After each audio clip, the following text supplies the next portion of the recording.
ఆతృత భయాందోళనలో ఉంటున్న పరిస్థితులు. రెండు మూడు రోజులు ఇవాళ మధ్యాహ్నం వరకు కూడా కనీస అవసరాలకి లేని పరిస్థితులు. ఈ నేపథ్యంలో మేము కూడా నిన్నటి రోజున మా పార్టీ తరఫున మా నాయకుడు కూడా ఆయన కూడా పర్యటించారు, ప్రత్యక్షంగా వెళ్ళి చూశారు. ఆ తర్వాత విన్నాం, ఆ బాధలు విన్నాం. ఆ నేపథ్యంలో ఈరోజు మా నాయకుడు మా పార్టీ తరఫున ₹1 కోటి సంబంధించిన పార్టీ విరాళంగా పార్టీ ఆర్థిక సహాయాన్ని క్షతగాతులు చేయాలని, అందులో రేపు ఉదయాన్నే 1,00,000 పాల ప్యాకెట్లని 2 లక్షల వాటర్ బాటిల్స్ని ముందుగా రేపు ఉదయం పార్టీ తరఫున ఎవరైతే ఇబ్బందులు పడుతున్న ఈ ప్రధానికి అందించాలని, తదుపరి ఆయా వార్డుల్లో ఉన్న మా నాయకులు మా పెద్దలు అందరూ కూడా ఆ ప్రాంతంలో ఏం అవసరాలు ఉన్నాయో తెలుసుకొని వాటికి కూడా ఇంకా మళ్ళీ పెద్ద ఎత్తున సహాయం చేయాలని నిశ్చయించడం జరిగింది.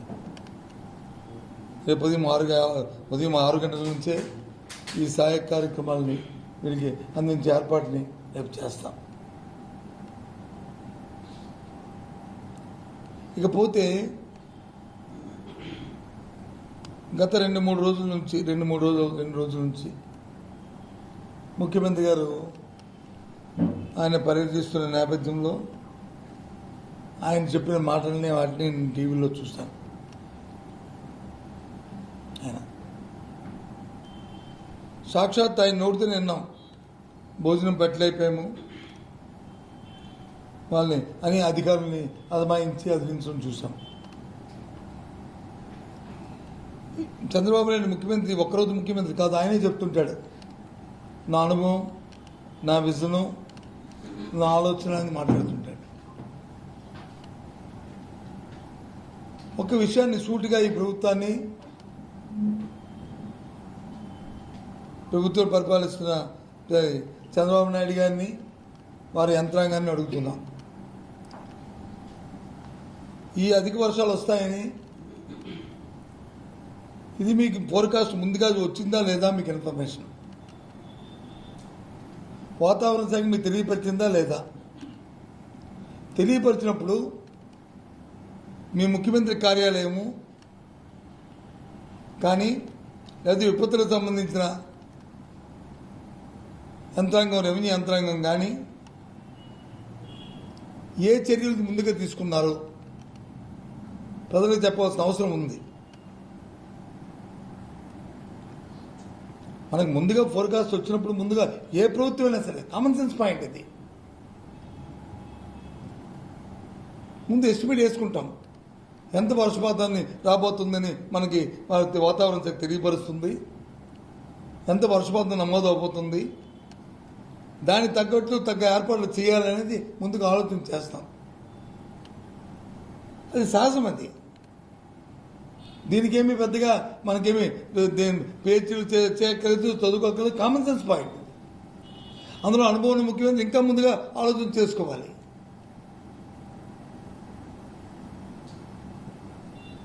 ఫ్లడ్ ఫ్లో వస్తున్నప్పుడు ఇవాళ ఒక్కసారే కాదు, 11,40,000 క్యూసెక్ రావడం వచ్చి మరోసారి కాదు. ఇది ఇంతకుముందు 11 లక్షల క్యూసెక్ వరకు వచ్చిన నేపథ్యం ఉంది 2009లో మన ప్రకాశం బ్యారేజ్కి. ఆ రోజు నేను వచ్చాను ఇక్కడ, నేను ఇన్ఛార్జ్గా ఉన్నాను. ఆ రోజు వచ్చి మంత్రిగా వచ్చాను. రాజశేఖర్ గారు ముఖ్యమంత్రిగా ఉన్నప్పుడు నేను వచ్చి ఇక్కడ కూర్చున్నాను. వారం రోజులు ఇక్కడే ఉన్నాను. ఎగురున్న ప్రాంతంలో కానీ దిగున్న ప్రాంతంలో కానీ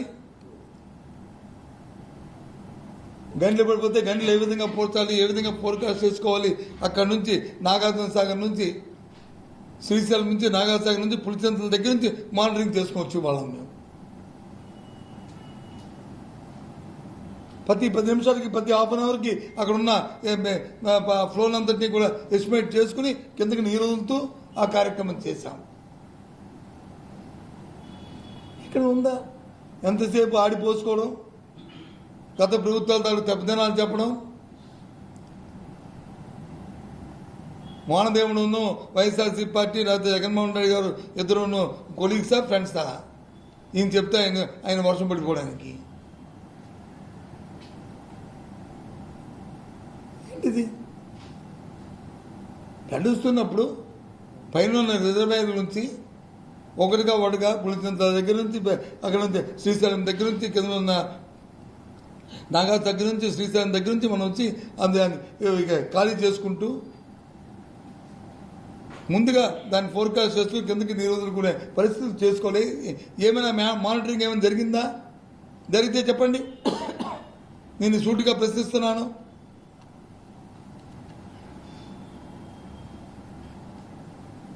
ఎందుకు మేనేజ్మెంట్ చేయలేపారు?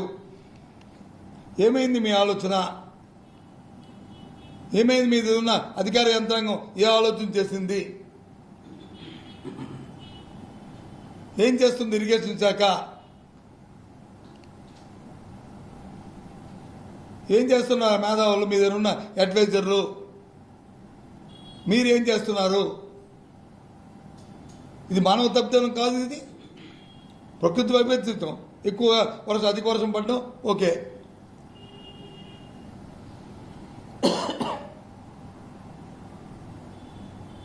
ఆ మాత్రం మనం ఆ గట్టు కట్టబట్టి, ఆ గోడ కట్టాం కాబట్టి ఇంకా విజయవాడ సిటీలోకి వచ్చి ఆ వాటర్ రాక ఇంకా ఆగింది.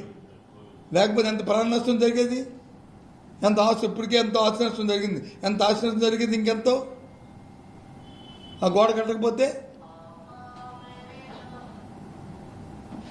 గత ప్రభుత్వంలో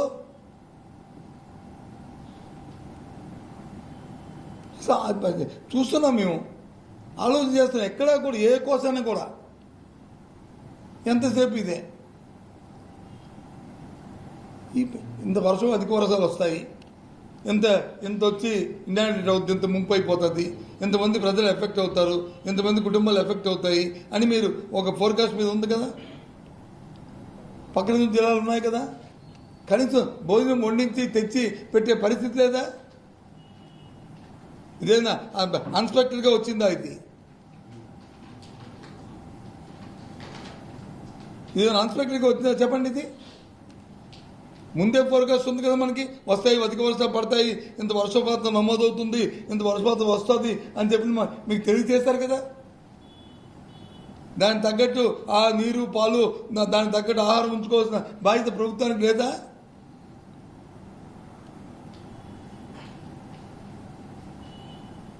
మీరే చెప్తున్నారు 85,000 కుటుంబాలు హౌస్ హోల్డ్స్ వచ్చి ఎఫెక్ట్ అయ్యేమంటున్నారు.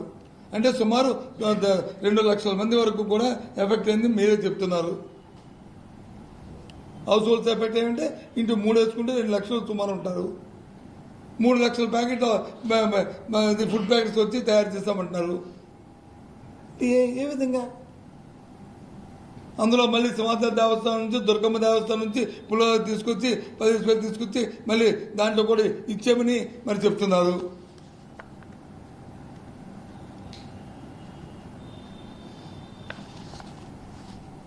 ఏంటిది? కాదు కదా.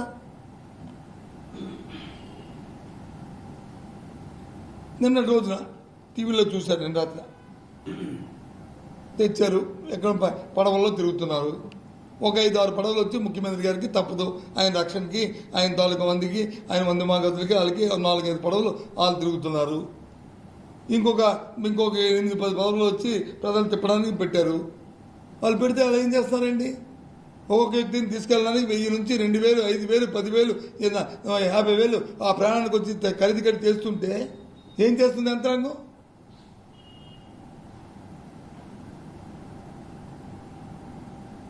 అది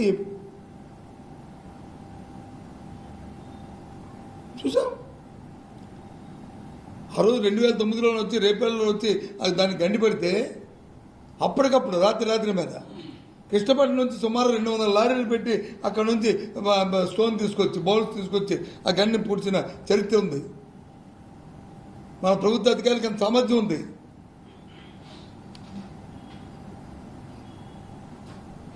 అసలు దాన్ని బుర్రపెట్టి ఆలోచన చేయాలి. ఏదైనా ఇష్యూ జరిగితే దాన్ని how to prevent, how to దాన్ని ఎలా తట్టుకోవాలి, ఏ విధంగా దాన్ని అచీవ్ అవ్వాలి, తర్వాత రాకుండా ఏం చేసుకోవాలో ఆలోచన చేయాలి. అవి మానేసి ఎంతసేపు బురద పట్టుకుని బురద చల్లడం, రాజకీయాలు చేయడం, గత ప్రభుత్వాలు ఇవి చేశాయి. ఏం చేసేది గత ప్రభుత్వం? ఈ వరదకి గత ప్రభుత్వానికి సంబంధం చెప్పండి. ఈ గత ప్రభుత్వం చేసిన ఆ గోడ కట్టడం వల్ల కదా ఇవాళ ఈ విజయవాడ పట్టణం ఇవాళ ఆ మాత్రమే తట్టుకుని నిలబడికెళ్తుంది.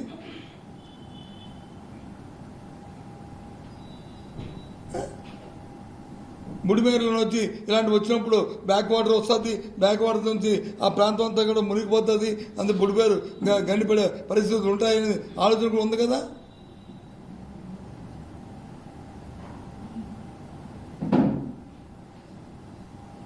ఇంత ఇంత ఇంత ఎఫెక్ట్ అయినప్పటికీ అలాంటి పరిస్థితులు వస్తాయని తెలుసు కదా.